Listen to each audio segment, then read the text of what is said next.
बंदिश का फ़ोन बजता है। बंदिश फ़ोन उठाकर देखता है, उस पर क्यारा का नाम शो हो रहा था। वह जल्दी से फ़ोन उठाकर बात करता है तो उधर से क्यारा की आवाज़ आती है, सर राघवेंद्र मुंबई में आ चुका है। वह अपने भाई की मौत से पूरी तरह से पागल हो गया है और वह हमारे बिजनेस को बर्बाद करने की कोशिश कर रहा है। हमने उसे अपने कई गोदाम में गलत तरीके से इलीगल सामान रखते हुए पकड़ लिया है। उस वक्त तो हमने सब कुछ संभाल लिया है, लेकिन वह कुछ भी कर सकता है। वह शायद बम भी रख सकता है। बंदिश, उस पर पूरी तरह से नज़र रखो और अपने हर गोदाम, हर ऑफिस की सिक्योरिटी डबल कर दो। मुझे किसी तरह का कोई भी नुकसान नहीं चाहिए। और उस राघवेंद्र की कोई कमज़ोर कड़ी ढूंढो जिसे हम अपने कब्जे में कर सकें। क्यारा, ओके सर। अगले दिन सुबह चारों तरफ सन्नाटा था। हवाओं में अजीब सी बेचैनी तैर रही थी, मानो कुछ बहुत बड़ा होने वाला हो। राजन काव्या और उनकी बेटी को लेकर निकलने वाला था, लेकिन जाते वक्त काव्या के चेहरे पर एक अजीब सी बेचैनी थी। काव्या ने राजन से धीरे से पूछा, राजन, तुम सच में मुझे यूं अचानक यहाँ से ले जा रहे हो? क्या तुम मुझसे कुछ छुपा रहे हो? राजन ने उसका हाथ थाम लिया। काव्या, मैं तुम्हें छुपा नहीं रहा, बल्कि तुम्हें बचा रहा हूँ। तुम मेरी जिंदगी हो और तुम्हारे साथ कुछ भी हो, मैं खुद को कभी माफ नहीं कर पाऊंगा। काव्या की आंखों में नमी थी, लेकिन राजन की बातों में जो गर्मी थी वो उसे यकीन दिला रही थी कि चाहे जो हो, ये इंसान कभी उसे अकेला नहीं छोड़ेगा। दूसरी तरफ बंदिश एक वीरान जगह पर खड़ा था, जहाँ उसका खास आदमी नीरज उसे कुछ सीक्रेट फाइल्स दे रहा था। नीरज ने कहा, भाई ये देखो, राघवेंद्र की बहन सान्नी लंदन में रहती है और वो उससे बहुत प्यार करता है। वही उसकी एकमात्र कमजोरी है। अगर हम शालिनी को काबू में कर लें तो राघवेंद्र को अपने घुटनों पर लाना मुश्किल नहीं होगा। बंदिश के होठों पर एक कातिल मुस्कान आ गई। इस बार उसका खेल खत्म, और वो भी उसकी सबसे बड़ी कमजोरी से। मुंबई, रात 11 बजे। राघवेंद्र अपने पेंट हाउस में गुस्से से आग बबूला हो रहा था। दीवारों पर चीजें फेंक रहा था। बंदिश, तूने मेरे भाई को मारा, अब मैं तुझे तेरे हर अपने से दूर करूंगा। मैं तेरी नींव हिला दूंगा। उसके आदमी ने अंदर आकर कहा, सर काव्या जा चुकी है, हम उसे ट्रैक कर रहे हैं, लेकिन शायद वो देश से बाहर जा रही है। राघवेंद्र की आंखों में नफरत की आग और तेज जलने लगी। तो अब खेल असली शुरू होगा। मैं अब सिर्फ बार नहीं करूंगा, मैं उसकी रूह तक हिला दूंगा। अगले दिन ऑस्ट्रेलिया। काव्या और राजन वहां पहुंच चुके थे। एक खूबसूरत सा छोटा घर, समंदर के किनारे। काव्या अपनी बेटी को बाहों में लिए समुंदर को देख रही थी। राजन पीछे से आकर उसके करीब आया और उसकी कमर में हाथ डाला। यह शांति तुझे बहुत दिन बाद मिली है काव्या, वादा करता हूँ इसे टूटने नहीं दूंगा। काव्या ने सर उसकी छाती पर रख दिया और कहा, अब डर नहीं लगता क्योंकि तुम हो, लेकिन कहीं दिल में यह डर बैठा है कि तुम मुझसे दूर ना हो जाए। राजन ने उसका चेहरा थामकर उसके माथे पर किस किया। तू मेरी बीवी है अब, और मेरी हर सांस तेरे नाम है। मुंबई। उसी समय बंदिश के फोन पर कॉल आता है। सर, शालिनी लंदन से इंडिया आ चुकी है, हमारे पास लोकेशन है। बंदिश गाड़ी की चाबी उठाता है। उसे किडनैप नहीं करना, उसे बचाना है। हम उसे बचाकर दिखाएंगे कि हम उससे बेहतर हैं, लेकिन ये चाल ही उसे राघवेंद्र तक लाएगी। दक्ष भाई, तुम ये सब कर कैसे पाते हो? तुम्हारे अंदर इतना गुस्सा होने के बावजूद भी तुम सोचते इतने क्लियर हो। बंदिश गहरी आवाज में, क्योंकि जब कोई किसी अपने को खोता है, तब गुस्से से ज्यादा जरूरत होती है समझदारी की, ताकि दुश्मन को उसकी ही चाल में फंसाया जा सके। लोकेशन ऑस्ट्रेलिया, बीच हाउस। सुबह 7 बजे एएम। सूरज की हल्की किरणें खिड़की से झांक रही थीं। काव्या बालकनी में बैठी थी। बेटी उसके गोद में थी और उसकी आंखें कहीं दूर भटक रही थीं। राजन किचन से कॉफी लेकर आया और धीरे से उसके पास बैठ गया। राजन, तू जिंदगी की तरह है, कभी शांत कभी तूफान, लेकिन तुझसे दूर रहना मेरे लिए मौत जैसा है। काव्या मुस्कुरा देती है, लेकिन उसकी मुस्कान में डर छुपा है। काव्या, क्या यह सुकून हमेशा रहेगा, या फिर यह भी किसी तूफान से पहले की खामोशी है? राजन उसका हाथ थाम लेता है। Location Mumbai, underground bar room. 11 AM। बंदिश एक डिजिटल मैप के सामने खड़ा है। स्क्रीन पर राघवेंद्र की हर मूवमेंट ट्रैक हो रही है। दक्ष उसके पास आता है। दक्ष भाई, शालिनी मुंबई पहुंच चुकी है, लेकिन क्या आप सच में उसे छुए बिना ये जंग जीत सकते हैं? बंदिश, युद्ध वही जीतता है जो दुश्मन की आत्मा को तोड़े, शरीर को नहीं। शालिनी उसकी आत्मा है। बंदिश फोन उठाता है और अपने स्पेशल एजेंट जेन को कॉल करता है। बंदिश, उसे ढूंढो, उसकी सुरक्षा करो, लेकिन उसे पता नहीं चलना चाहिए कि हम कौन हैं। उसे लगे कि यह कोई दोस्त है, नहीं तो खेल बिगड़ जाएगा। राघवेंद्र अपने खास आदमी मोहन से बात कर रहा है। राघवेंद्र गुस्से में, मुझे मेरी भतीजी चाहिए हर हाल में। बंदिश को सबसे बड़ा दर्द तभी मिलेगा जब वो भाई खोएगा जिसे बचाने के लिए वो सब कुछ कर रहा है। मोहन कागज की एक पुरानी फोटो दिखाता है। राजन, काव्या और बच्ची की एयरपोर्ट सीसीटीवी इमेज। राघवेंद्र, अब खेल शुरू। ऑस्ट्रेलिया हो या अमेरिका, मैं खुद जाऊंगा। लोकेशन, ऑस्ट्रेलिया नाइट क्लब के पीछे। रात 11:30 PM। राजन को किसी अजनबी से एक मैसेज मिलता है। वो जानता है तुम कहाँ हो। राजन घबरा जाता है।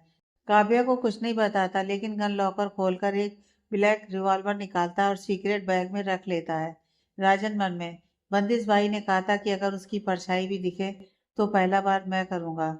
अब डर नहीं, अब सिर्फ जवाब होगा। लोकेशन, मुंबई, एक गुप्त फैक्ट्री। देर रात क्यारा दौड़ते हुए बंदिश के पास आती है। सर, हमारी पुरानी फैक्ट्री में विस्फोट हुआ है। कोई था वहाँ, लेकिन फायर टीम ने एक नोट पाया है। बंदिश वो नोट पढ़ता है। अब तू बचा ले जिसे तू सबसे ज्यादा चाहता है। मैं आ रहा हूँ, आर। बंदिश की आंखों में आग उतर आती है। तो तू चाहता है जंग?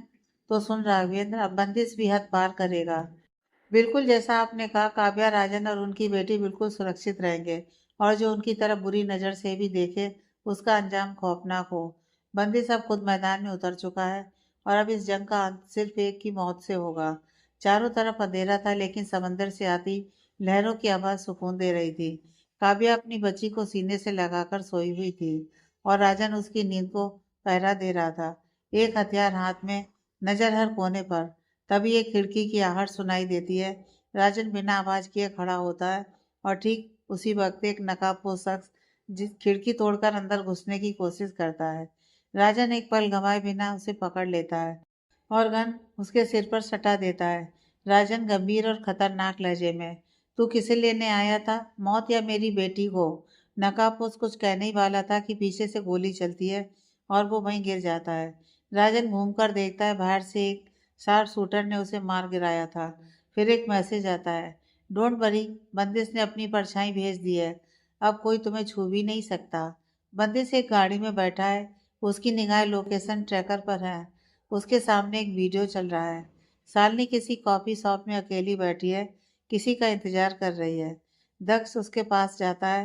दक्ष, भाई, राघवेंद्र मुंबई में ही है, अपने पुराने स्कूल के पीछे एक बंकर में छुपा हुआ है।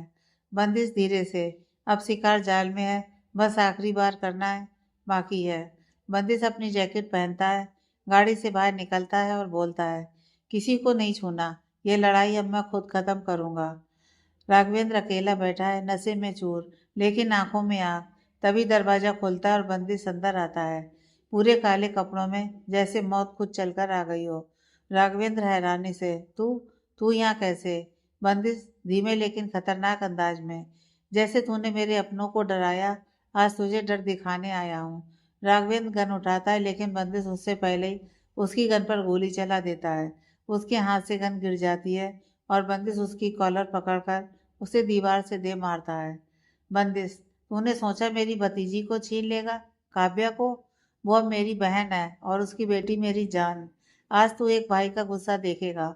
बंदिश लगातार उस पर वार करता है। राघवेंद्र खून से लथपथ होकर गिर पड़ता है। राघवेंद्र कराते हुए, मैं तुझसे बदला लूंगा। बंदिश आखिरी बार करते हुए, अब तू किसी का कुछ नहीं बिगाड़ेगा, क्योंकि तू इस दुनिया में रहेगा ही नहीं। बंदिश आखिरी गोली चलाता है। राघवेंद्र मरा नहीं, मिट गया। काव्या बालकनी में बैठी है, उसकी गोद में बच्ची मुस्कुरा रही है। राजन उसके पास आता है और कहता है, अब डरने की जरूरत नहीं है, तू, मैं और हमारी बेटी, अब बस जीना है। काव्या की आंखों में सुकून है, और पहली बार वो खुलकर मुस्कुराती है। बंदिश एक मंदिर के बाहर बैठा है, उसकी जेब में राघवेंद्र का पेंडेंट है, जो अब सिर्फ उसकी हार की निशानी बन चुका है। दक्ष उसके पास आता है। दक्ष, भाई, अब सब खत्म हो गया, परिवार सुरक्षित है, दुश्मन मिट गया। बंदिश आगे बनकर, सिर झुकाकर, अब इस कहानी में सिर्फ मोहब्बत बचेगी, नफरत को खुद जला दिया है। राजन, काव्या और उनकी बेटी एयरपोर्ट से बाहर निकलते हैं। हल्की धूप चेहरे पर पड़ रही है, और आंखों में है घर लौटने की राहत, लेकिन दिल में अभी भी थोड़ी घबराहट। काव्या का हाथ राजन के हाथ में मजबूती से फंसा हुआ है। काव्या धीरे से, क्या हम सच में अब हमेशा के लिए अपने हैं? राजन मुस्कुराकर, अब हम कभी अलग नहीं होंगे। अब न डर है न दुश्मन, बस हम तीनों हैं और हमारा घर। एक कार आकर रुकती है, ड्राइवर दरवाजा खोलता है और तीनों घर की ओर निकल पड़ते हैं। घर का माहौल शांत है। दादी पूजा कर रही हैं, मम्मी रसोई में है, दादाजी अखबार पढ़ रहे हैं, लेकिन उनकी आंखें बार बार दरवाजे की तरफ उठती हैं, जैसे उन्हें कुछ महसूस हो रहा हो। तभी दरवाजा खुलता है, राजन अंदर आता है, कंधे पर बैग, साथ में काव्या और उनकी प्यारी सी बच्ची। एक पल के लिए पूरा घर जैसे रुक जाता है। माँ की आंखों में आंसू भर आते हैं। राजन, तुम? काव्या, ये बच्ची। दादी हाथ में पूजा की थाली गिरा बैठती हैं। दादाजी धीरे से चश्मा नीचे करते हैं और गहरी नजर से उन्हें देखते हैं। सब बैठ गए हैं। दादी काव्या की गोद में बच्ची को देखकर मुस्कुरा रही हैं, लेकिन आंखों में बहुत कुछ जानने की बेचैनी है। माँ धीरे से, बेटा इतने दिन कहाँ थे तुम दोनों? और ये बच्ची किसकी है? राजन गंभीर होकर, ये हमारी बेटी है माँ।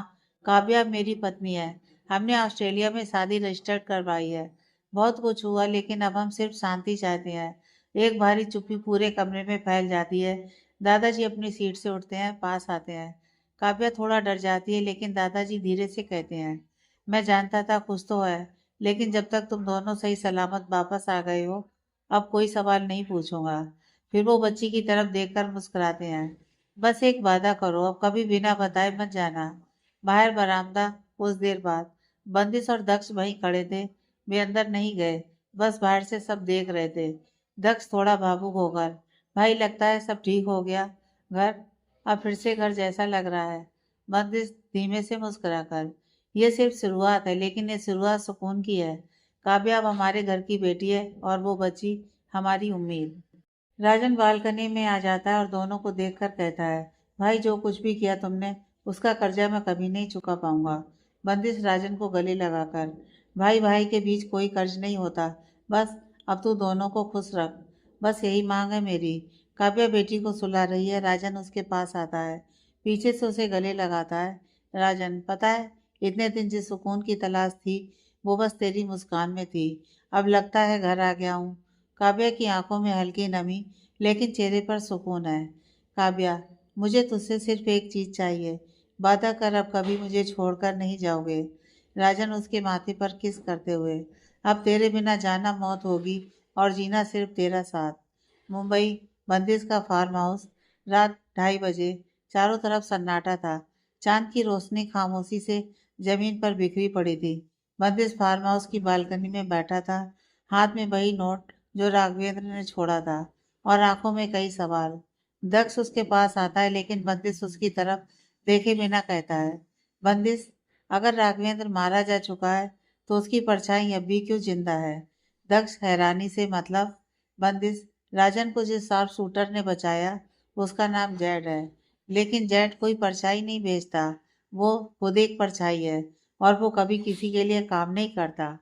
दक्ष धीरे से, तो क्या कोई और खेल रहा है हमारे साथ? क्या हमने फिर से अपने दुश्मन को छोड़ दिया? नहीं, ऐसा नहीं है। ये भी हमारा दुश्मन था, लेकिन किसी और के हाथों की कठपुतली। कोई और इसे अपने इशारों पर नचा रहा था। बंदिश पहली बार दक्ष की आंखों में देखता है। बंदिश, हमें लगा कहानी खत्म हो गई है, लेकिन असली कहानी तो अब शुरू हुई है। भाई, क्या हो गया है? हमारे दुश्मन खत्म ही नहीं हो रहे हैं। हम एक को खत्म करते हैं, दूसरा कहीं से सामने आ जाता है। आखिर ऐसा कब तक चलेगा? बंदिश, तुम चिंता मत करो, अब ज्यादा दिन नहीं चलेगा। ये जो कोई भी है, अब इसके बाहर आने का वक्त हो गया है, क्योंकि मेरे हिसाब से इसके सारे प्यादे मारे जा चुके हैं। अब उसके पास कोई चारा नहीं है कि वह हम सबके सामने ना आए, और जिस दिन वह हम सबके सामने आएगा, उस दिन उसकी जिंदगी का आखिरी दिन होगा। अस्पताल का एक बंद कमरा, अज्ञात स्थान, एक आदमी गहरे कोमा में है, चेहरे पर पट्टियां, शरीर मशीनों से जुड़ा। एक लड़की उसके पास बैठी है, आंखों में जुनून और जहर और नफरत इस कदर कि वह किसी को अपनी आंखों से ही जलाकर राख कर दे। लड़की धीरे से, भाई तू तो गया, लेकिन मैं अब बंदिश की तबाही बनूंगी। तूने मुझे सिखाया था कि अपना बनाकर तोड़ना सबसे गहरा बार होता है, और अब मैं वही करूंगी। वो उठती है, शीशे में अपना चेहरा देखती है। उसके गले में एक चैन है जिस पर जेड लिखा है। जेड सिर्फ एक नाम नहीं है, एक मिशन है, और अब उसका अगला निशाना बंदिश है। बंदिश, मैं आ रही हूँ। तुमने मेरे भाई को तो खत्म कर दिया, मैं जानती हूँ। अब यह जब तक जिंदा है, शायद कोमा में ही रहेगा। कभी ठीक नहीं हो पाएगा, लेकिन तुझे भी मैं चैन की सांस नहीं लेने दूंगी। अगर बच सकता है तो बच ले। काव्या लिविंग रूम में बैठी थी, बेटी को गोद में लिए। सब सामान्य दिख रहा था, लेकिन उसका मन बेचैन था। काव्या राजन से, पता नहीं क्यों पर मुझे लग रहा है कुछ अधूरा है, जैसे कोई देख रहा हो। पता नहीं, मुझे ऐसा लग रहा है जैसे अभी भी कुछ छोटा हुआ है जो हम सबको दिखाई नहीं दे रहा है, और हम पर दोबारा से खतरा आने वाला है। राजन मुस्कुराकर, वो एहसास नहीं, डर है। वक्त लगेगा, लेकिन तू फिर से हंसना सीख जाओगी। आखिर अब मैं तुम्हारे साथ हूँ। मैं तुम्हें कभी अकेला नहीं छोड़ूंगा, और ना ही कोई तकलीफ तुम्हारे पास आने दूंगा। काव्या उसके सीने पर सिर रख देती है, लेकिन बाहर किसी की परछाई, दरवाजे पर एक परछाई छिपी है, जैसे कोई उन पर नजर रख रहा है और उनकी एक एक बात सुन रहा है। उनकी नजरों में आए बिना ही वह परछाई वहां से गायब हो जाती है। बंदिश फार्म हाउस, रात 11 बजे। बंदिश कंप्यूटर स्क्रीन पर कुछ हैकिंग ट्रेस कर रहा था। तभी एक अनजाना वीडियो फाइल अपने आप खुल जाती है। वीडियो में एक लड़की की आवाज़ होती है, लेकिन चेहरा नहीं दिखता। बंदिश, तुमने सोचा तुम्हारे अपने अब सुरक्षित हैं? नहीं, यह सिर्फ ट्रेलर है। असली खेल अब शुरू होगा, और इस बार तुमसे तुम्हारी सबसे कीमती चीज छीन ली जाएगी, तुम्हारा अतीत। बंदिश का चेहरा सख्त हो जाता है। वो अपनी गर्दन से एक चैन निकालता है। उसमें एक रिंग लटकी है। वो रिंग महक की थी। बंदिश आंखें मूंदते हुए, क्या महक किसी खतरे में है? क्या किसी को पता चल गया कि महक मेरी जिंदगी बन चुकी है? इन सबके बीच में मैं महक को तो भूल ही गया। पता नहीं महक ने क्या जवाब चुना है मेरे प्यार के लिए। क्या वह मेरे प्यार को कबूल करेगी? और अभी तक मैंने उसे डॉक्टर मेहता को जो काम दिया था, उसने वह भी नहीं किया है। कहीं मुझे देर ना हो जाए, और कहीं मुझसे पहले कोई महक तक ना पहुंच जाए। मुझे महक की सुरक्षा करनी होगी। मैं नहीं चाहता अब कोई भी मेरा अपना किसी मुसीबत में फंसे। पहाड़ी गांव, हिमाचल। एक महिला मंदिर में पूजा कर रही है। महिला का चेहरा साफ नहीं दिखता। वो भगवान से कह रही है, मेरे बेटे की अपनी यादें कभी ना लौटें। वो जो कुछ भी भूला है, वही उसका भविष्य बने। तभी पीछे से एक लड़की आती है और धीमे स्वर में कहती है, माँ, अगर बंदिश को उसका अतीत याद आ गया तो वो सब कुछ जान जाएगा, वो भी जो हमने छिपाया है। उस लड़की की माँ कहती है, वह सब उसे छुपाना बहुत जरूरी था बेटा। अगर हम उस वक्त उससे ये सब नहीं छुपाते तो उसकी जान को खतरा हो सकता था। और वैसे भी उस वक्त किसी को नहीं पता था कि मैं कभी ठीक भी हो जाऊंगी। इसलिए मैंने अपनी बहन को बंदिश पूरी तरह से सौंप दिया था, और मैंने उसे कहा था कि आज से मेरा बंदिश से कोई नाता नहीं है, वह सिर्फ उसका ही बेटा है। लेकिन माँ, आप ये क्यों बोल रही हैं? बंदिश उस इंसान की तलाश में है जिसका दिल उसके सीने में है, और हम सबसे छुप कर रह रहे हैं। लेकिन आप बंदिश की एक एक पल की खबर रखती हैं। आप अच्छी तरह से जानती हैं कि बंदिश मैं की तरफ क्यों खींचा चला जा रहा है। आप कुछ कर क्यों नहीं रही? उस लड़की की माँ खामोशी से लड़की की तरफ देखती है, जैसे किसी गहरी सोच में हो। फार्म हाउस के तहखाने में बंदिश एक पुरानी ट्रंक खोलता है। उसमें ढेरों चिट्ठियां, एक डायरी और एक पुरानी फोटो है। फोटो में 3 बच्चे हैं, बंदिश, एक लड़की और एक लड़का। बंदिश फुसफुसाते हुए, ये तो मैं हूँ, लेकिन ये लड़का कौन है ये? वो फोटो के पीछे कुछ लिखा पाता है, तुम दोनों के बिना अधूरा हूँ। और बंदिश की आंखों में फिर से वही जलती चिंगारी आ जाती है। बंदिश अपने आप को शांत करने के लिए एक खिड़की के पास जाकर खड़ा हो जाता है और अपनी जेब से सिगरेट निकालकर पीने लगता है, और उसकी आंखों के सामने बार बार महक का चेहरा आने लगता है, जिससे वह धीरे धीरे शांत होने लगता है। अपने मन में, मैं जानता हूँ मैंने बहुत गलत किया है। तुमसे कहा था कि मुझे वक्त दो, लेकिन मैं उस दिन के बाद से इतना बिजी हो गया हूँ कि तुम्हारी कोई खबर तक नहीं ली है। तो अभी तक वहाँ अकेली रह रही हो या अपने परिवार के पास चली गई हो? लेकिन जब तक मुझे सच्चाई का पता नहीं चल जाता कि आखिर बिना तुम्हें देखे मैं तुम्हारी तरफ आकर्षित कैसे हो गया, तब तक मैं तुम्हारी बातों का कोई जवाब नहीं दे पाऊंगा। अब मैंने सोच लिया है कि जब तक मैं पूरी सच्चाई नहीं जान लेता, मैं तुम्हारे सामने नहीं आऊंगा। दूसरी तरफ दिल्ली में महक अपने रूम में बैठकर पुरानी यादों में खोई हुई थी। जब उसके परिवार से उसके दादाजी, उसके पापा और उसका भाई अमन उसे लेने के लिए उस फार्म हाउस पर आए थे, जहाँ कुछ वक्त के लिए उसके परिवार वालों ने उसे अकेले रहने के लिए कहा था, क्योंकि वह सब उसे दग से छुपाकर रखना चाहते थे। महक सोच रही थी कि कैसे दादाजी उसे वापस दिल्ली लेकर आए।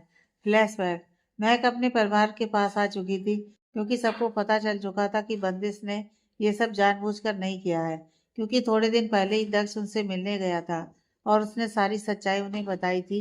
यहाँ तक कि मैं के बिना देखे वह पेंटिंग बनाने वाली बात भी उन्हें बताई, जिसे सुनकर सब हैरानी से दक्ष की तरफ देख रहे थे।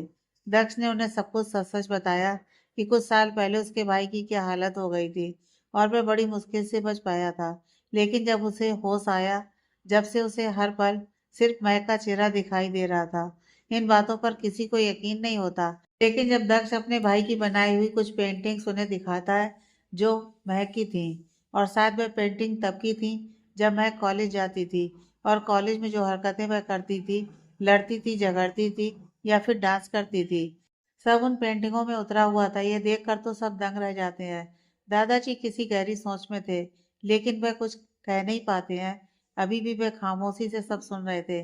जब दक्ष उन्हें सच्चाई बताकर वहां से गया, तो उन सबने महक को वापस बुला लिया था। Flashback and. महक के घर में शादी की तैयारी चल रही थी। उसके भाई अमन की शादी हो रही थी। नीचे गार्डन को खूबसूरती से सजाया जा रहा था। कुछ समय पहले ही अमन ने सबको अपने और अंजलि के बारे में बताया था, जो महक की दोस्त थी, कि वह उसे पसंद करता है और उसी से शादी करना चाहता है। सब घर वालों को अंजलि पहले से ही पसंद थी, इसलिए सबने उनकी शादी के लिए हाँ कर दी। अब पूरे जोरों शोरों से उनकी शादी की तैयारी चल रही थी। बाहर गार्डन को फूलों से सजाया जा रहा था, क्योंकि आज वहां पर हल्दी की रस्म होने वाली थी। ऊपर महक अपने रूम में बैठकर गहरी सोच में थी। वह अब तक यही सोच रही थी कि आखिर ऐसा कैसे हो सकता है। बंदिश ने बिना मुझे देखे वह पेंटिंग कैसे बनाई? आखिर ये सब हो क्या रहा है? और जब वह मुझसे कहकर गया था कि वह मुझे सच्चाई बताएगा, मुझसे मिलने आएगा, तो वह अब तक आया क्यों नहीं? कहीं ना कहीं मैं के दिल में भी बंदिश के लिए फीलिंग्स ही आने लगी थी, शायद जिन्हें वह समझ नहीं पा रही थी। लेकिन उसकी माँ कहीं ना कहीं इन सबको समझ रही थी। उसकी माँ दरवाजे के पास खड़ी होकर उसे देख रही थी, जो खामोशी से बैठी थी। तभी वह उसका ध्यान हटाते हुए महक के पास आकर, महक बेटा चलो नीचे तैयारी करवाओ, और तुम्हारे दादाजी ने कहा है शाम को तुम्हें हॉस्पिटल जाना होगा, क्योंकि 2-3 पेशेंट आए हैं जो सिर्फ तुमसे ही इलाज करवाना चाहते हैं। महक अपने होश में वापस आती है और अपनी मम्मी से, ठीक है मम्मी आप चलिए, मैं फ्रेश होकर आती हूँ। उसकी मम्मी प्यार से उसके माथे को चूम लेती है और नीचे चली जाती है। थोड़ी देर बाद महक फ्रेश होकर नीचे आती है। महक ने इस वक्त व्हाइट जीन्स, उसके ऊपर रेड कलर की कुर्ती पहनी हुई थी। वह थोड़ी देर तक बाहर गार्डन में तैयारी देखती है और उसके बाद दादाजी से बात करती है। उसके दादाजी उसे फाइल देते हैं और कहते हैं तुम्हें इनसे बात करनी होगी, इनका मानसिक संतुलन कुछ ज़्यादा ही खराब है, क्योंकि उन्होंने साफ साफ कह दिया है कि इनको सिर्फ तुमसे ही इलाज करवाना है। यह सुनकर महक के चेहरे पर स्माइल आ जाती है और वह कहती है दादाजी जब भी कोई ऐसा पेशेंट आता है आपको ऐसी जलन होती है? दादाजी हाँ, जलन क्यों नहीं होगी, हमने हॉस्पिटल खोल रखा है, वहाँ एक से बढ़कर एक डॉक्टर है, लेकिन सबको इलाज तुमसे ही करवाना है। जब तुम यहाँ नहीं थी तो हमारे हॉस्पिटल में पेशेंट भी कम हो गए थे। ये कहकर दादाजी मुंह टेढ़ा करते हैं और महक को हंसी आ जाती है। महक दादाजी आप भी ना, आप चिंता मत कीजिए, आपकी एक बहू भी ऐसी आ रही है जिसे पेशेंट खुश होकर इलाज करवाते हैं। दादाजी हाँ, ये तो चलो खुशी की बात है कि अमन नालायक ने अच्छी लड़की ढूंढी है। मुझे तो लगता था कि कहीं ऐसी लड़की ना ढूंढ ले जो कुछ काम ही ना करे और फालतू में आवारा घूमती रहे। गलती करती हूँ मैं, आजकल के बच्चे ऐसे ही तो करते हैं। तभी पीछे से दादी जी आती हैं और कहती हैं क्यों बच्चों में कमियां निकाल रहे हैं आप तैयारी देखिए, शाम को मेहमान आने वाले हैं और आप इस घर के बड़े बुजुर्ग हैं, आप ऐसे बच्चों जैसी बात लेकर बैठे हैं। महक की माँ वहां पर आकर महक से, महक बेटा एक बार अंजलि के घर जाकर देख लो, वहाँ सब ठीक है ना? हमने जो कपड़े भिजवाए थे अंजलि को, शाम को वही पहनने हैं, सगाई के वक्त। महक ठीक है मम्मी, मैं जाकर देखती हूँ।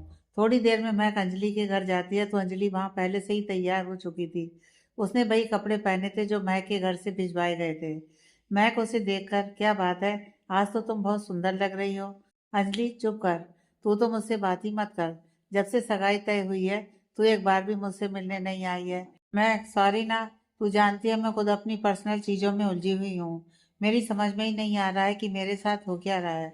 अंजलि चल कोई बात नहीं, मैं तुझे माफ किया, लेकिन अब तू शादी तक मेरे साथ ही रहेगी। अगर तूने अब कुछ भी उल्टी सीधी हरकत की तो मैं तुझसे बात नहीं करूंगी। अरे बाबा, अब मैं यहीं तेरे साथ रहूंगी। अब मैं अब वापस आ तो गई हूँ, अब मैं कहीं नहीं जा रही हूँ, तू चिंता मत कर, मैं तेरी शादी तक तो यहीं हूँ। तभी वहां पर पायल भी आ जाती है और उन दोनों को देखकर, क्या बात है, अकेले अकेले लगे पड़े हो, मुझे भूल गए। अंजलि, शट अप, दोनों की दोनों मेरी सहेलियां एकदम बेकार हो। जब मैं तैयार हो गई हूँ तब यहाँ आकर बातें बना रही हो, उससे पहले तुम सब कहाँ थी?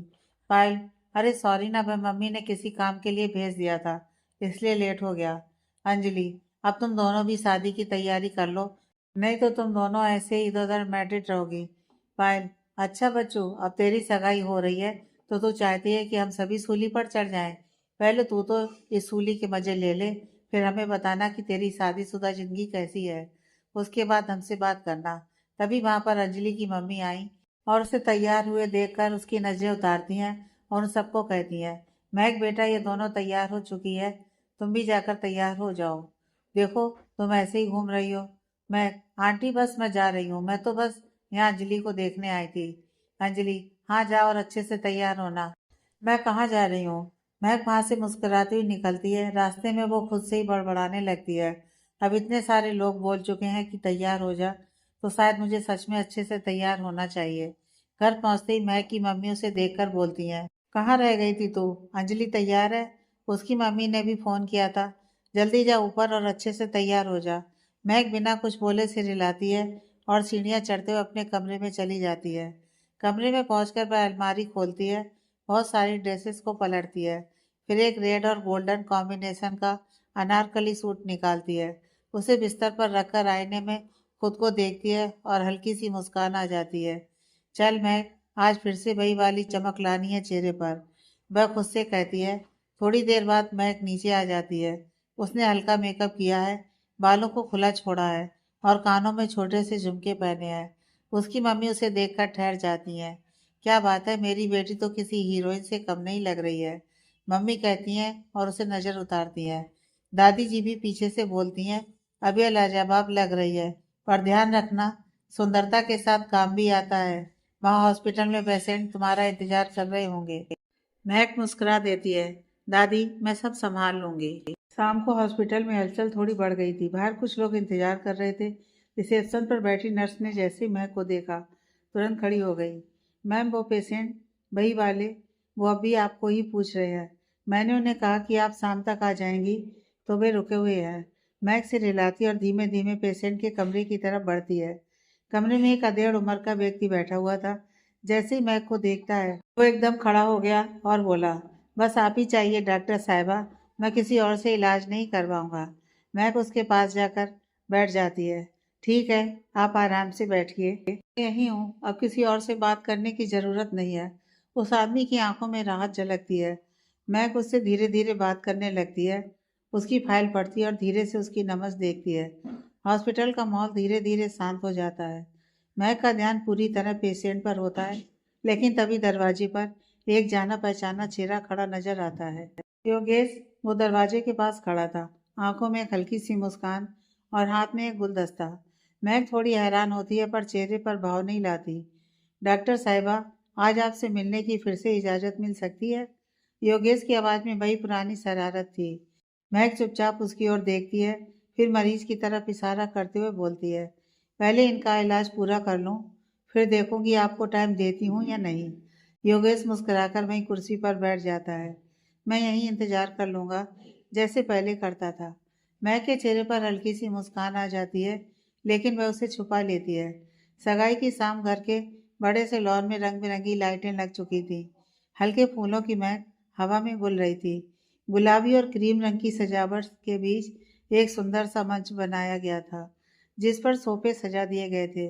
मंच के दोनों ओर सुनहरे पर्दे और बीच में एक खूबसूरत फूलों की बेल थी। दादी जी पूरे उत्साह से सेवैयां बनवाने में लगी थी। सगाई हो और सेवई ना बने तो क्या मतलब? अमन को तो बचपन से ही ये पसंद है। दादाजी वहीं खड़े खड़े सब देख रहे थे।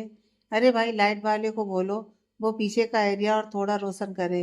अरे भाई, मेहमान आएंगे तो दिखेगा ही नहीं कुछ। मैं की मम्मी अंजलि की मम्मी के साथ बैठकर मिठाइयों की ट्रे सजवा रही थी। देखिए बहन जी, ये केसर वाले लड्डू अंजलि को बहुत पसंद है, पहले उसी को खिलाएंगे। करण और पायल गुब्बारे फुलाने में लगे थे। दोनों की तकरार जारी थी। तेरा गुब्बारा हर बार फूट क्यों जाता है? पायल ने चिढ़कर पूछा। करण ने मुस्कुराकर जवाब दिया, क्योंकि ये भी मेरी किस्मत की तरह नाजुक है। पायल ने हल्के से झापड़ मारने का नाटक किया और दोनों हंसने लगे। ज्योति छोटी बहन गेस्ट लिस्ट और कुर्सियों की गिनती में लगी थी। भाई साहब बोले थे 80 लोग आएंगे और पापा कह रहे हैं 100 कुर्सियां लगाओ। आखिर सही नंबर है क्या? इधर मैं अभी भी हॉस्पिटल में थी, लेकिन पेशेंट अब शांत हो चुका था। मैक ने घड़ी देखी। शाम के 6:45 हो रहे थे। हे भगवान, सगाई तो 7 बजे से है। वो जल्दी जल्दी फाइल क्लोज करती है, नर्स को इंस्ट्रक्शन देती है और बैग उठाकर भागती है। दरवाजे पर योगेश अभी बैठा था। अरे इतनी जल्दी जा रही हो? वो बोला।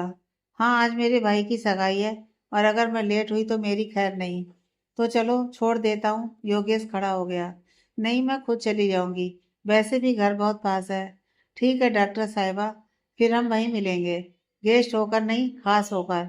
मेहमान ने हल्की मुस्कान दी और तेजी से निकल गई। 7 बज चुके थे। अंजलि मंच पर बैठ चुकी थी। उसने पीच और गोल्डन लहंगा पहना था। कानों में झुमके, माथे पर बिंदी और हाथों में मेहंदी अभी ताजा थी। अंजलि थोड़ा नर्वस लग रही थी। अमन अब तक तैयार होकर नीचे नहीं आया था। दादाजी ने ऊपर से आवाज लगाई, अरे अमन, बारात में नहीं जा रहे, अपनी ही सगाई है, जल्दी नीचे आ। अमन ने नीले रंग की शेरवानी पहन रखी थी। नीचे आता है तो सभी उसकी तरफ देख रहे होते हैं। दादी जी बोलती हैं, हाय राम, मेरा पोता तो हीरो लग रहा है। अंजलि मुस्कुरा देती है। अमन हल्की नजरें मिलाता है, फिर ध्यान से इधर उधर देखता है। महक आई नहीं अब तक। इसी बीच महक गेट से दौड़ती हुई आती है। उसके बाल बिखरे हैं, लेकिन चेहरे पर वही पुरानी सी चमक। उसने उसी रेड गोल्डन सूट को बदलकर अब मिंट ग्रीन और सिल्वर कलर की अनारकली पहन ली थी। पायल भागकर उसके पास आती है। तेरी जान बच गई, ठीक 7 बजे आई है। मैं कांपते हुए कहती है, पेशेंट था और फिर ट्रैफिक। चल अब मुझे सांस तो लेने दे। दादी जी उसे देखकर मुस्कुरा देती हैं। चलो अब सब पूरा है। सगाई की रस्में शुरू होती हैं। सबसे पहले दादाजी ने अमन को अंजलि के पास बुलाया। बेटा, ये अंगूठी ले और अपनी मंगेतर को पहनाओ। अमन ने धीरे से अंजलि का हाथ पकड़ा और अंगूठी पहनाई। सभी तालियां बजाने लगे। फिर अंजलि ने मुस्कुराते हुए अमन को अंगूठी पहनाई। फूलों की बारिश होती है। महक और पायल ने गुलाब की पंखुड़ियां बरसाई। अंजलि अपने ऊपर फूलों की बारिश होते हुए देखकर बहुत खुश थी और अपनी सहेली महक और पायल को देखकर उसकी आंखों में पानी आ जाता है। तभी ज्योति उसके पास आकर उसे पीछे से गले लगाकर, अंजलि दीदी, ओ सॉरी, आज से मैं आपको अंजलि भाभी बुलाऊंगी। आपको कैसा लगा फूलों की बारिश? अंजलि हल्की मुस्कान से, बहुत खूबसूरत, बिल्कुल तुम्हारी तरह। ज्योति, क्या बात है, भाभी बनते ही आप तो मक्खन लगाना भी सीख गई, बिल्कुल अमन भाई की तरह है। अमन उसकी बातें सुनकर हल्का सा मुस्कुरा देता है और कहता है, छुटकी, थोड़ा बहुत असर तो तुम्हारे भाई का भी होगा ना तुम्हारी भाभी पर। ज्योति, दिस इज नॉट फेयर। भाई, आप पूरी तरह से हमारी भाभी को नहीं बदल सकते। तभी ज्योति को नीचे से दादी जी की आवाज आती है, जो बार बार अंजलि और अमन की बलाइयां ले रही थी। दादी जी रोते हुए बोलती हैं, अब तो बच्चा बड़ा हो गया है, शादी का भी इंतजाम करना पड़ेगा। दादाजी मजाक करते हैं, पहले एक बार बहू को काम पर लगा दो, फिर सोचेंगे। अमन और अंजलि दोनों एक दूसरे को देखकर मुस्कुरा देते हैं। बैकग्राउंड में हल्की म्यूजिक चलती है। तेरे सा 11 खुश रंग बहारा। सब तरफ रौनक है, मुस्काने हैं और घर में एक नई शुरुआत की महक है। इन सब के बीच कोई भी ध्यान नहीं देता कि लगातार कोई महक पर नजर बनाए हुए है और फोन पर किसी को महक की एक एक पल की खबर दे रहा है। महक भी घर आकर शादी में तैयार हो चुकी थी और अब वह बहुत प्यारी भी लग रही थी।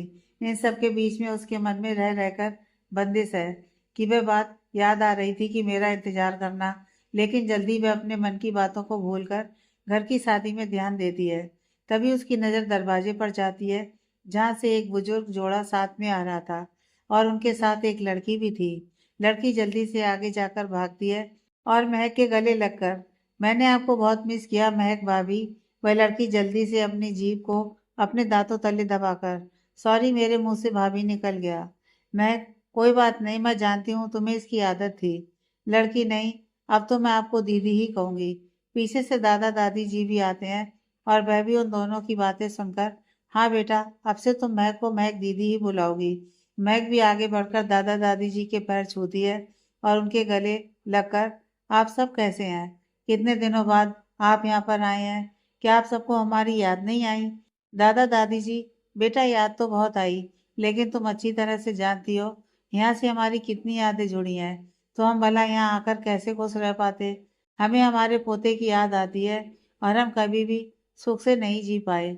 यह सुनकर महक की आंखें भी नम हो जाती हैं, लेकिन वह जल्दी अपनी नमी को छुपाकर उन्हें अंदर लेकर जाती है और एक चेयर पर बैठाती है।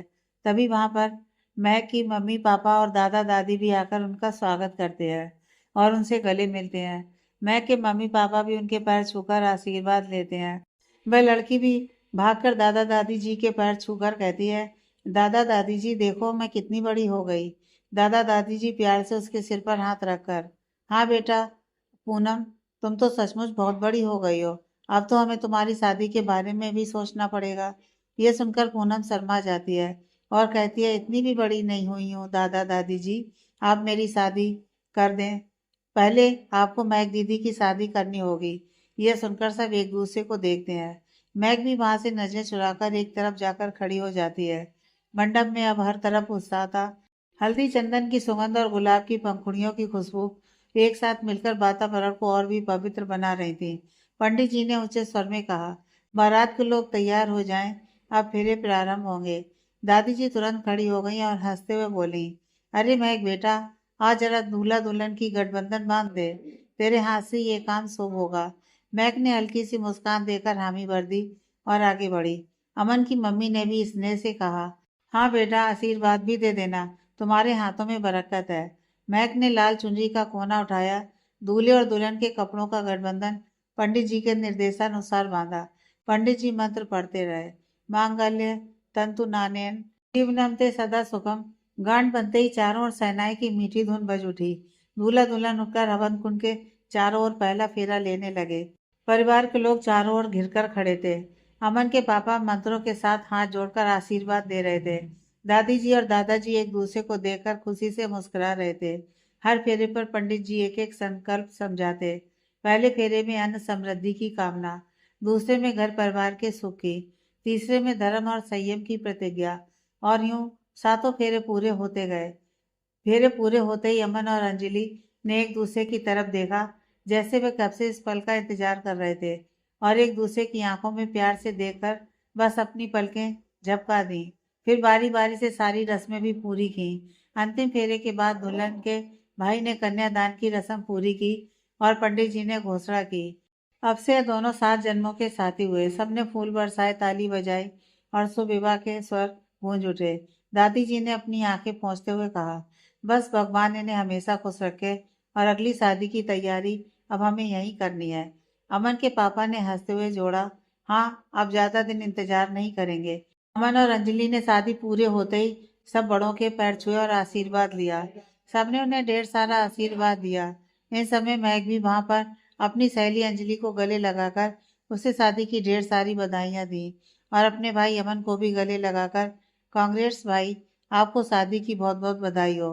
अमन ने भी बहुत प्यार से महक को अपने गले लगाया। तू भी बहुत जल्दी ये दिन देखेगी और खुश होगी। मैं जानता हूँ तूने बहुत तकलीफ सही है बेटा। महक ये सुनकर बस हल्का सा मुस्कुराकर साइड हो जाती है। लेकिन कोई था जो ये सारे रस्म में ये सारी बातें सब कुछ अपनी आंखों से देख रहा था। उसने हाँ कहकर फोन रख दिया। जब सब शादी की रस्मों के बाद खाना वगैरह खा रहे थे, तब उसने किसी पड़ोसी से पूछताछ की, तो उन्होंने बताया कि यहाँ हमारे पड़ोसी थे जगदीश राय और उनकी पत्नी मीना राय। उनके बेटा बेटी पहले ही एक एक्सीडेंट में मारे गए थे और इनका एक पोता था आलोक राय, और ये उनकी बेटी होती है आरोही राय। इनका बेटा भी थोड़े समय पहले ही एक्सीडेंट में मर गया है। तभी वह नौकर से सवाल करता है, तो लेकिन महक का इन सबसे क्या है। तभी वह उन्हें बताता है कि महक की आलोक से सगाई हो चुकी थी और जल्दी इन दोनों की शादी होने वाली थी। ये सारी बातें सुनने के बाद वह आदमी भी थोड़ी देर हैरान होता है और फिर धीरे धीरे वहां से जाकर बंदिश के पास फोन करके उसे सब कुछ बताता है। ये सारी बातें सुनने के बाद बंदिश भी थोड़ी देर के लिए शांत हो जाता है। इतना तो उसे पहले ही पता चल चुका था। महक की मर्जी से ही उसकी किसी से सगाई हुई थी। वह बस उनके परिवार के बारे में पता नहीं लगा पा रहा था, जो आज उसने अपनी आंखों से देख भी लिए। उन्हें भी उनके लिए बुरा लग रहा था, क्योंकि वह दोनों काफी बूढ़े हो चुके थे और उनकी पोती भी इतनी बड़ी नहीं थी, लेकिन वह काफी खूबसूरत थी। तभी बंदिश को कुछ याद आता है और वह अपना फ़ोन उठाकर अपने दोस्त डॉक्टर मेहता के पास फ़ोन करता है और उनसे कहता है, क्या उसके बारे में पता चला जिसका दिल मेरे अंदर धड़क रहा है? डॉक्टर मेहता, तुम मुझे सिर्फ 4-5 घंटे दो। मैंने जिसको ये सारा पता लगाने के लिए कहा था वह बस मेरे पास आने वाला है, रास्ते में है। उसके बाद मैं तुम्हें पूरी खबर दे दूंगा। बंदिश, ठीक है, तुम उसे लेकर यहीं मेरे पास मेरे घर आ जाओ। हम स्टडी रूम में बैठकर ये सारी बातें करेंगे। Doctor Mehta, okay. जैसे ही वह मेरे पास आता है मैं उसे लेकर तुम्हारे पास आता हूँ। इतना कहकर डॉक्टर मेहता फोन रख देता है और गहरी गहरी सांसें लेता है। वह अच्छी तरह से जानता था कि उसने बंदिश का काम करने में कुछ ज्यादा ही दिन लगा दिए हैं। इससे बंदिश उस पर गुस्सा भी हो सकता था। यह तो अच्छी बात है कि उसने गुस्से में ज्यादा कुछ नहीं कहा। ये सोचकर डॉक्टर मेहता जल्दी से अपने उस आदमी को फोन करते हैं और उसे जल्द से जल्द उनके पास आने के लिए कहते हैं और उसे यह भी कहते हैं कि सीधा बंदिश के घर पर जाना है। सारी बातें बंदिश के सामने ही होंगी। यह सुनकर वह आदमी एक पल को तो डर जाता है, क्योंकि वह अच्छी तरह जानता था कि बंदिश कितना खतरनाक इंसान है, लेकिन फिर भी वह हाँ कर देता है। डॉक्टर गुप्ता भी अस्पताल में थे। वह भी अपने केबिन से निकलकर अपने बाकी के पेशेंट को चेक करने लगते हैं, ताकि वह जल्द से जल्द अपना काम खत्म करके बंदिश के पास जा सकें, क्योंकि उसके आदमी ने उसे बता दिया था कि वह शाम के 5 बजे तक पहुंच जाएगा। डॉक्टर गुप्ता भी जल्दी जल्दी अपने पेशेंट को चेक करते हैं। उसे फिर कुछ याद आता है। वह जल्दी से राजन के पास फोन करते हैं और उसे भी वहीं मौजूद रहने के लिए कहते हैं, ताकि वह अगर बंदिश को ज्यादा गुस्सा आए तो वह उसे संभाल ले। यह सुनकर राजन पहले तो स्माइल करता है और फिर कहता है, तुम सबके सब ना बंदिश के ही बस में आते हो, वरना तो कोई भी टाइम से काम नहीं करता। तुम जानते हो हफ्ते पहले बंदिश ने तुम्हें यह काम दिया था। वह किसी चीज में फंस गया था, वरना तुम्हारी क्लास पहले ही लग जाती। डॉक्टर गुप्ता, यार तुम मुझे डरा रहे हो या मेरा साथ दे रहे हो? राजन ने स्माइल करके, चल ठीक है, आज मैं यहीं पर मिलूंगा। डॉक्टर गुप्ता, और वैसे भी अभी तक तुमने मुझे अपनी और काव्या की शादी की पार्टी तो दी नहीं है। यह सुनकर राजन, यार वह शादी तो ऐसे ही जल्दीबाजी में हो गई थी, उसकी पार्टी कैसे देता? डॉक्टर गुप्ता, चलो मैं वहां आता हूँ, फिर तुम्हारी शादी की रिसेप्शन की बात भी करते हैं। आखिर तुम ऐसे सस्ते में कैसे छूट सकते हो? ऐसी हंसी मजाक करते हुए दोनों फोन रख देते हैं। इधर बंदिश अपने ऑफिस में बैठकर काम कर रहा था और लगातार लैपटॉप पर मैं के घर की फोटोज भी देख रहा था। पता नहीं क्यों, लेकिन उसे ये याद आती कि मैं की सगाई आलोक से हुई थी और वह दोनों एक दूसरे से इतना प्यार करते थे।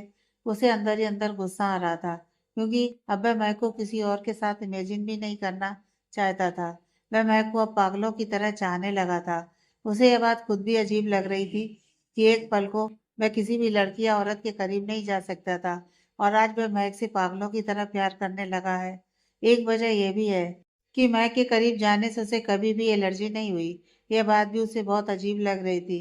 शायद उसकी बॉडी या फिर शायद उसके अंदर धड़कते दिल ने ही महक को एक्सेप्ट कर लिया था, जिसकी वजह से उसकी बॉडी पर कोई भी एलर्जी नहीं हो रही थी। ये सोच कर ही उसे अजीब लग रहा था। वह अपने दिल पर हाथ रखता है। इस वक्त तो उसका दिल जोर जोर से धड़कने लगता है, जैसे वह महक का नाम लेने से ही धड़क रहा हो। पता नहीं क्यों, लेकिन बंदिश को अंदर ही अंदर यह महसूस हो चुका था कि शायद जो मैं सोच रहा हूँ वह सच है। और अगर ये सच है तो महक और उसके परिवार को जब यह बात पता चलेगी तो क्या होगा? इन्हीं सब बातों में उलझा हुआ था। उसके दिमाग में तरह तरह की बातें चल रही थी। उसे समझ में नहीं आ रहा था कि अगर उसे सच्चाई पता चल जाती है तो वो कैसे रिएक्ट करेगा। मैक और उसके परिवार को यह सच बताना चाहिए या नहीं? तभी उसके पास दक्ष आता है और उसका असिस्टेंट चिराग भी उसके पास आकर उसके सामने एक फाइल रखकर उसकी तरफ देखते हैं।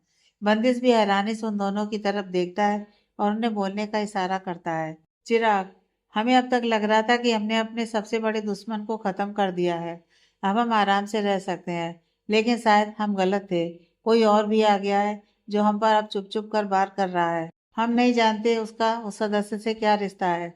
शायद इतना तो मैं अंदाजा लगा चुका हूँ कि यह कोई लड़की है। यह सुनते ही बंदिश थोड़ी देर तक अपने दिमाग पर जोर डालता है और कहता है, यह शायद उसकी बहन है। मैंने उसके बारे में कई बार सुना है और उसका अंडरवर्ल्ड से भी कनेक्शन है।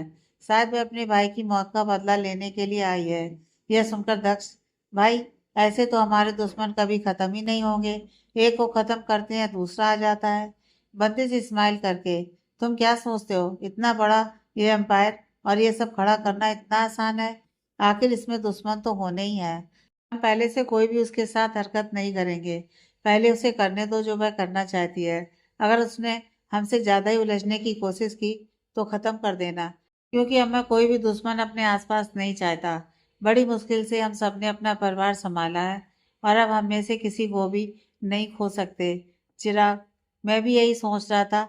अब ये खेल खेलना बंद करने होंगे। जो भी दुश्मन सामने आता है उसे तुरंत खत्म करना होगा। बंदिश। दक्ष, भाई मैं कल मम्मी पापा की बातें सुनी। वह काव्या और राजन की शादी के बारे में बात कर रहे थे कि हमने जल्दीबाजी में उन्हें सबसे बचने के लिए शादी करवा दी थी और ऑस्ट्रेलिया भेज दिया था। लेकिन अब मम्मी पापा उनकी शादी का रिसेप्शन करना चाहते हैं। बंदिश थोड़ी देर तक खामोश होता है, फिर कुछ सोचकर, हाँ ठीक है, मैं कुछ सोचकर इस बारे में बात करता हूँ। वैसे सही भी है, आखिर उन दोनों की शादी किसी के सामने नहीं हुई, तो ऐसे में एक रिसेप्शन तो बनता है। और राजन के दादाजी भी शायद यही चाहेंगे। उसके परिवार में उसके दादाजी के अलावा कोई भी नहीं है, तो वह भी अपने पोते की शादी तो देखना ही चाहेंगे, जो कि अब हो चुकी है। तो हम रिसेप्शन तो कर ही सकते हैं। तभी बंदिश को याद आता है कि वह चिराग की तरफ देखकर, कोई मीटिंग है तो 1 घंटे के अंदर मीटिंग की तैयारी करो, क्योंकि मुझे शाम को जल्दी घर जाना है। 4 बजे तक डॉक्टर गुप्ता घर आ रहा है। ये सुनते ही चिराग समझ जाता है कि जरूर डॉक्टर गुप्ता ने सच्चाई का पता लगा लिया है। चिराग, ज्यादा कुछ नहीं, सिर्फ एक मीटिंग है। जो ऑस्ट्रेलिया से हमारे क्लाइंट आए थे, बस उन्हीं की मीटिंग है। बंदिश, ठीक है, अगले 1 घंटे में मीटिंग खत्म हो जानी चाहिए। हमें 5 बजे तक घर पहुंचना है। चिराग, ठीक है, मैं अभी इंतजाम करता हूँ। दूसरी तरफ महक के घर पर शादी पूरी हो चुकी थी। मेहमान भी अपने घर वापस लौट चुके थे। इधर आलोक के दादा दादी अभी वहीं रुके हुए थे।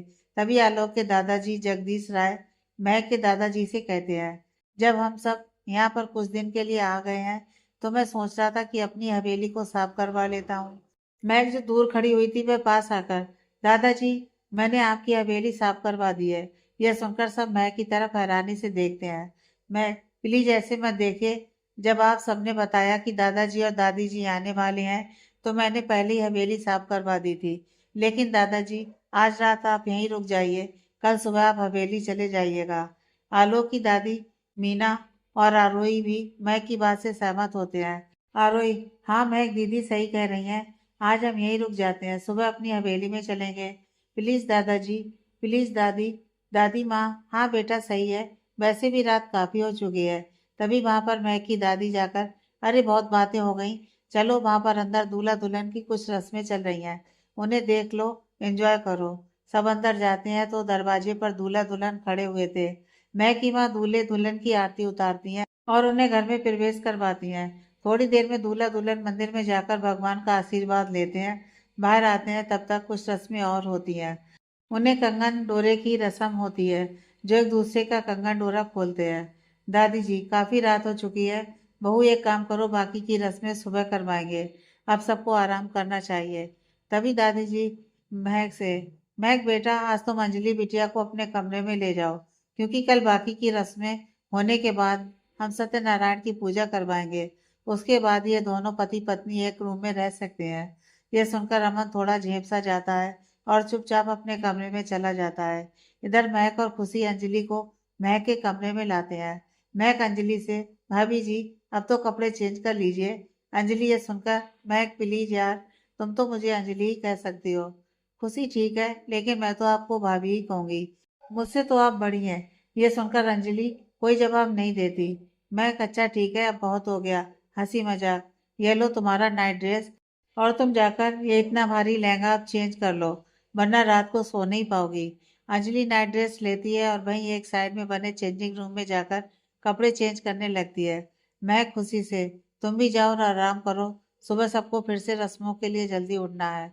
और तुम्हें याद है ना, सुबह जल्दी उठकर यहाँ पहाड़ी वाले मंदिर भी जाना है। खुशी, अरे हाँ दीदी, मैं तो भूल ही गई थी। अच्छा, शोभित भैया भी आ गए हैं, अब हमें शोभित भैया की शादी के बारे में भी बात करनी चाहिए। मैं, हाँ तुम सही कह रही हो, कल जब सब बैठेंगे ना, तभी सबके सर पर ये बम फोड़ेंगे, नहीं तो ये शोभित भैया तो शादी के नाम से ही भाग जाते हैं। इतनी देर में अंजलि भी कपड़े चेंज करके आ चुकी थी और उनकी कुछ कुछ बातें सुन भी चुकी थी। अंजलि महक की तरफ देखकर कुछ कहने को होती है, लेकिन फिर खुशी को देखकर रुक जाती है। वह जानती थी कि खुशी के सामने कोई भी बात कहना सही नहीं होगा। खुशी से बातें छुपाई नहीं जाती तो वो अभी जाकर सबको बता देगी। थोड़ी देर में खुशी वहां से चली जाती है। मैं अंजलि के पास आकर, मैं जानती हूँ तुमने अच्छी तरह से कुछ नहीं खाया था। मैं अभी हम दोनों के लिए कुछ खाने को लेकर आती हूँ। अंजलि, यार काफी चाहिए, सर दर्द हो रहा है। तुम जानती हो ना, जब भी मेरे सर में दर्द होता है मुझे कॉफी चाहिए होती है। मैं, ठीक है तुम आराम करो, मैं अभी कॉफी लेकर आती हूँ और साथ में कुछ खाने को भी ले आऊंगी। ये कहकर महक रूम से बाहर चली जाती है। महक किचन में जाती है तो उसकी मम्मी वहां पर सबके लिए चाय बना रही थी। महक की मम्मी महक को देखकर, क्या हुआ बेटा, कुछ लेना है? महक, मम्मी, मैं हमने ठीक से खाना नहीं खाया था, इसलिए मैं अपने और अंजलि के लिए कुछ खाने का लेने आई हूँ। और अंजलि को कॉफी भी चाहिए, उसके सर में दर्द है। ये सुनकर उसकी माँ थोड़ी परेशान होती है। बेटा ज्यादा दर्द है? महक, पता नहीं मम्मी, ज्यादा तो नहीं है। नहीं तो मैं उसे दवाई दे देती। आप, कोई नहीं, सबको चाय दीजिए, मैं खुद कॉफी बना लूंगी। तभी वह महक का भाई शोभित भी आ जाता है और वह, महक मेरे लिए भी कॉफी बनाना, मुझे चाय नहीं पीनी। ठीक है भैया, मैं अभी बना देती हूँ, आप यहीं रहिए और ले जाइए। नहीं तो फिर मैं देने आऊंगी तो तब तक अंजलि की और मेरी कॉफी ठंडी हो जाएगी। शोभित, हाँ तू बना ले, मैं यहीं बाहर लिविंग रूम में हूँ, तो तुम मुझे आवाज लगा देना। ठीक है भैया। मैं जल्दी से अपने तीनों के लिए कॉफी बनाती है और एक प्लेट में अपने और अंजलि के लिए कुछ सब्जियां, नान और हल्के से राइस और थोड़ा बहुत खाना रख लेती है। Next part.